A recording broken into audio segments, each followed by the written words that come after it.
Hello everyone, welcome back to the next episode of the Road to the Master series. This is the episode number 69 and I will cover the analysis on the round number 5 from the Polish First League from the last year. And without further introduction, let's jump straight into the game. It was quite an interesting one. Finally, I got at least a little bit higher rated opponent than myself. On top of that, finally, it was not a junior player, it was actually an adult, very solid one with the history of being well above 2300 rating. So quite a good player. And so on top of that, as I've said in the last part of the previous video, I got surprised yet again on the move number 1, because after e4, c6, c6 on the menu. So like I've told you guys a few games back that I don't have anything specific prepared against Caro-Kann, but my opponent obviously did not know that. He just knew that by looking at my database, in each of the last 5 of 6 or 6 games, I chose basically different variation, different setup against Caro-Kann.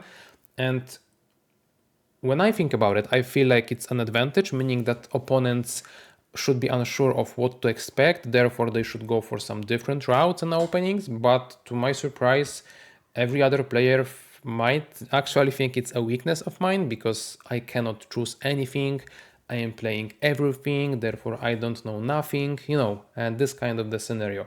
I don't know the really reason why Caro-Kann was played, but it was not what's supposed to happen, I was expecting other openings. So yet again, move number 2, I got surprised on move number 1, I need to think. And 2 days back, you saw the analysis in which I went into the exchange variation, but it was against younger player. Against, let's say, older player, I didn't want to go into such a strategic battle, and I chose completely different route of playing 2 knights variation, knight c3, knight f3, with the ideas that yes, it's not again the most, let's say, open choice against the Caro-Kann, but at least I felt like it's rich enough for me to create some danger on the board. My opponent opted for a bishop g4 variation after h3. I was mostly familiar with bishop takes f3, so to my surprise he actually went back, and I was out of theory, but thankfully I was looking at this line like some time back. I don't know if it was like a year, 2, 5, I don't really recall specifically. The point is though that I kind of remembered what to do after some thought, and in the end I went for the pretty straightforward line of ed5, cd5, check, covering the check, hitting the bishop, bishop goes back, knight e5, putting pressure towards the pinned knight, rook c8, d4 solidifying the center, e6, and apparently still we are in the, let's say, main line of this bishop h5 move. But at this point I chose the move that you will see probably as being the most popular one. However, it does not guarantee white any advantage nowadays, therefore it's an old line, and the new line that I will show you is queen e2. This is something that my coach said to me afterwards, after the game, but I was like, okay, but what's actually the point of this move? To this date, I still don't know. I mean, obviously my coach explained it, but it's still a little bit blurry in terms of like, okay, it's not that clear for me. I am simply a candidate master. But the point is that, yeah, this is the suggestion for white nowadays. Back in the days and in this game, the move that is chosen is h4. Pretty logical, I would say. I did all of that stuff to put so much pressure. I want to apply it even more. Obviously, I want my opponent to push h-pawn so that I can take on g6 then. Unfortunately, this will not happen, because instead of pushing h-pawn, my opponent does so with f-pawn, pushing the pawn to f6. And even though I get kind of what I wanted, meaning I can take on c6, close the c file to the rook, take on g6, disrupt the pawn chain, and play queen d3, hitting the pawn, making my opponent play king f7 move. This king is not as bad as it seems. So yes, it's the old main line, you may say, but no, a white does not have any kind of the advantage, unfortunately, even though it looks like it. What are my problems then? Because yes, this king is, I said, okay, kind of safe, but why? Why can it be like unsafe there? The point is that yes, it's not castled, but at the same time it has pretty good protection. And on the other hand, my king cannot castle kingside, that's for sure, with those pawns being pushed and so on. And about kingside castle, well, you can also be not so sure with the semi-open b file, with some c5 in the air and so on. So like my king kind of maybe will also be forced to stay in the center, or if it will move anywhere, it will be queenside, on which it's also not that great. So all in all, it's pretty complex game strategically. And this is the point, strategically, not tactically. So against, older player, I wanted to get something tactically, but in here it's about pure strategy, pure understanding of the position. I had none because I had not played this variation with white at all ever before. So yeah, not a good combination, let's say, of the circumstances. But yeah, the game continues. Let's do something about it. I continued with h5, which is somewhat still a opening wise good move. The point is that yes, I am actually exchanging one of the doubled pawns, but at the same time I am creating a little bit of a hole around the black king. And I was mostly expecting knight e7. This is basically the reason why I went with h5, and knight on e7 will block the bishop. So that was an alright outcome. However, my opponent went for bishop b4, and if that's the case, meaning that the bishop escaped and the knight did not jump there, did not cover this square, logically I should give a check. Why didn't I do it? I don't remember actually. There was some specific reason, but I guess a bad one, unfortunately. In here I decided to play a interesting move, but simply not that great, which was king f1, trying to escape from the pin. And my reasoning behind it was that if my opponent would like to take on c3 now, I can retake with the queen.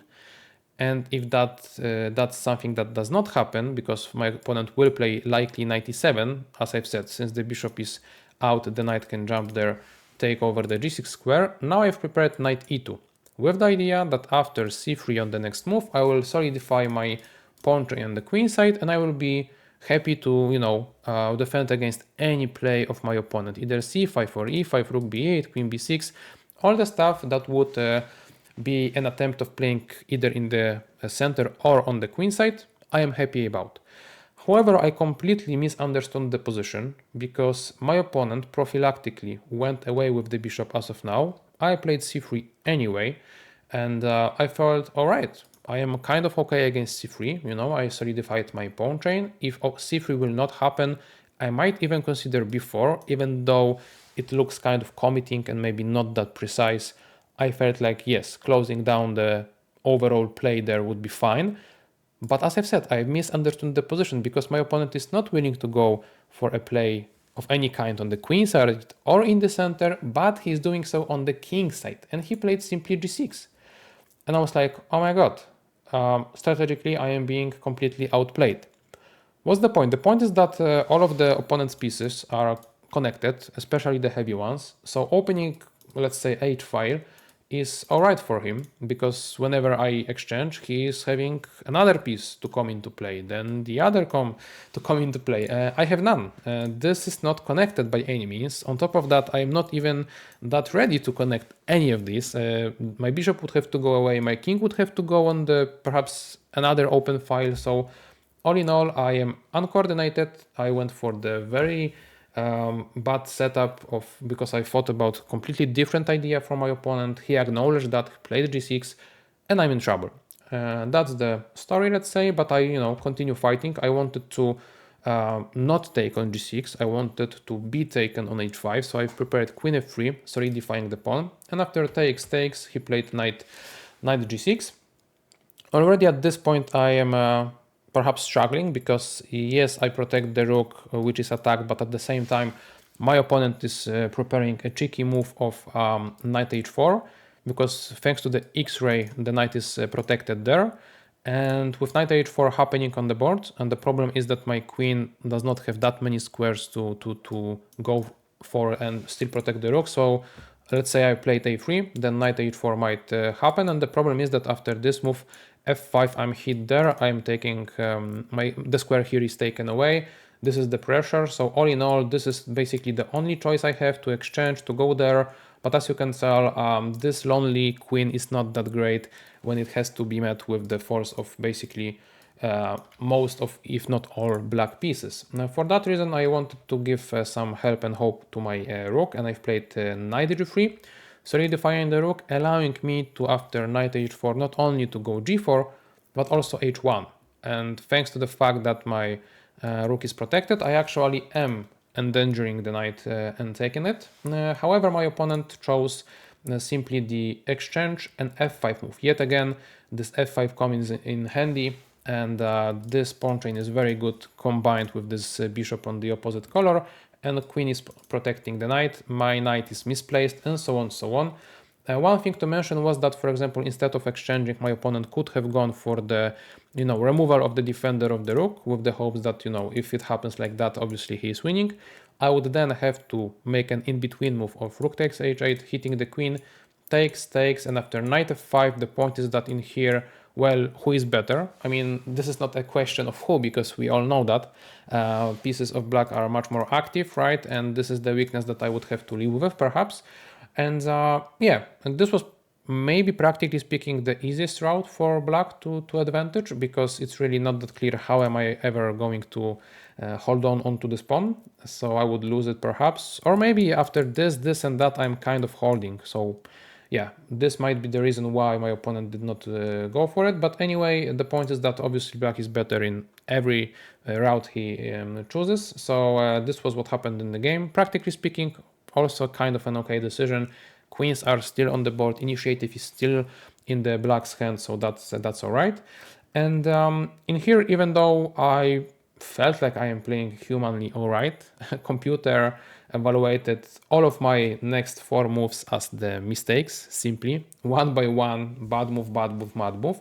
And it just shows you that, especially also I wanted to add that those were not blunders, not mistakes by the means of tactics. It was strategically. So this position is so hard to continue from white's perspective that, yeah, I just, couldn't do it. It was over my head, let's say, and skills. The moves that computer suggests, let's say, is bishop f4, trying to trade the bishops. Maybe it's somewhat logical, so I maybe should have gone for it. But other line is like king e2. I mean, good luck. I don't understand why would I ever want to go there with the king. So yeah, just to point out, it's not an easy position.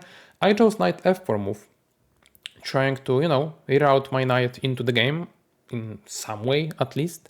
Maybe to d3, stopping any pawn push, or maybe solidifying the king.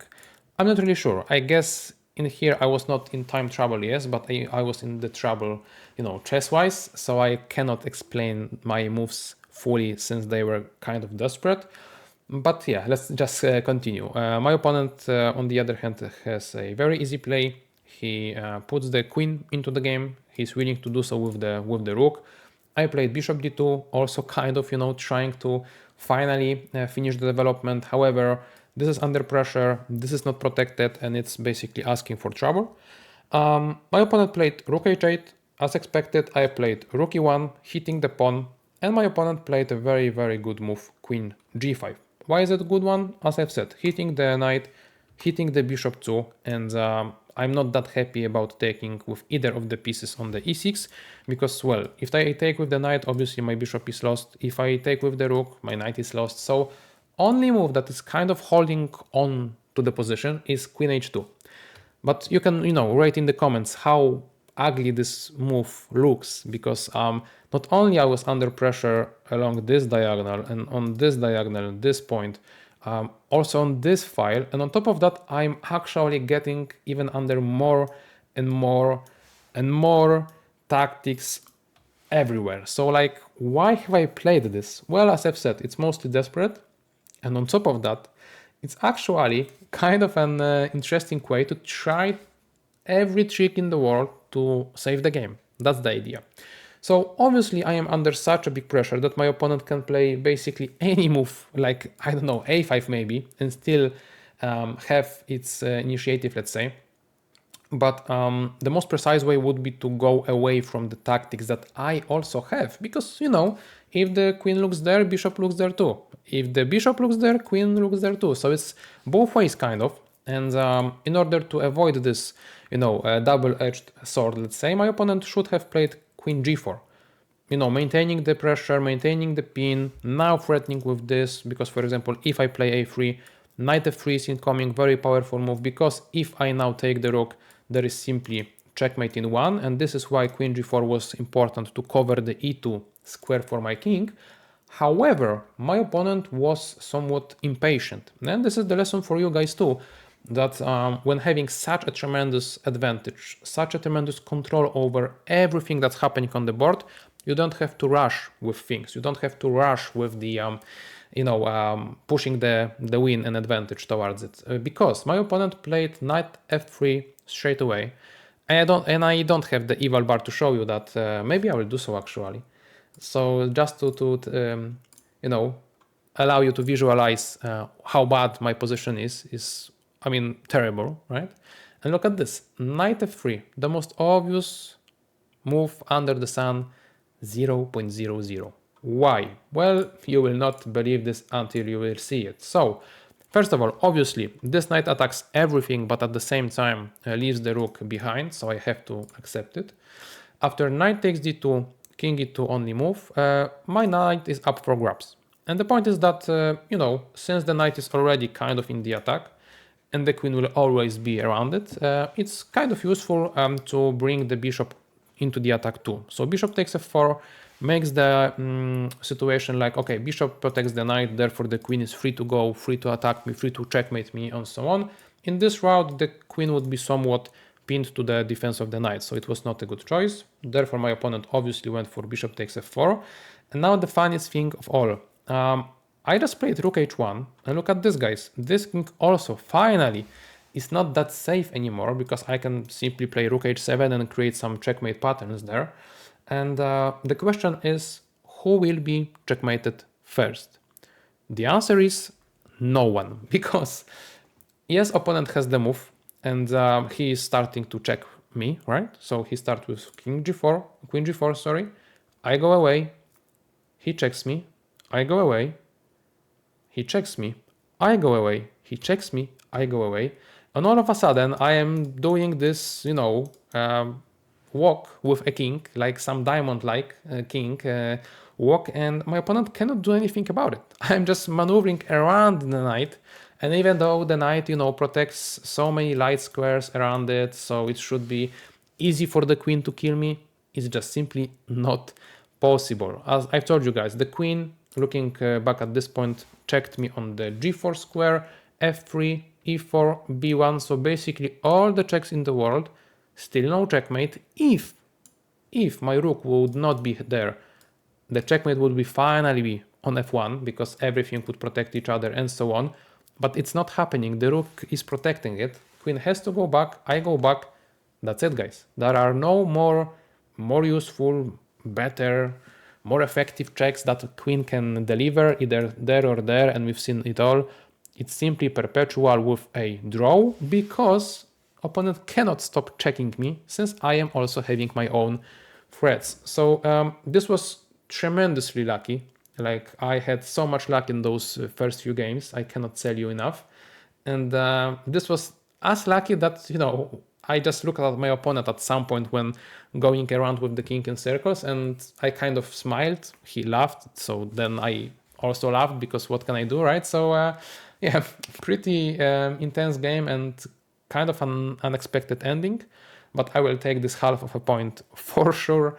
I'm not sure if I ever saw anything like it, that my king is lonely in the center, surrounded by 3 black pieces, and it's all right. I mean, yeah, pretty amazing. So yeah, this is it, guys. I hope that you liked the game. I hope that also I allowed you to know a little bit more about the Caro-Kann variation that we saw in this one. And yeah, I mean, funny game. I liked it. I even liked the analysis too. If you did the too, please remember to leave a like. And since it's Friday, I believe that we will meet on Monday, so you have a weekend off from my videos. But on Monday, please go back if you don't want to miss out and you are not yet subscribed. Please do so. And yeah, from Monday onwards, we will continue analyzing the game from the tournament. As of now, thank you all for watching this one, and we'll see each other. Bye bye.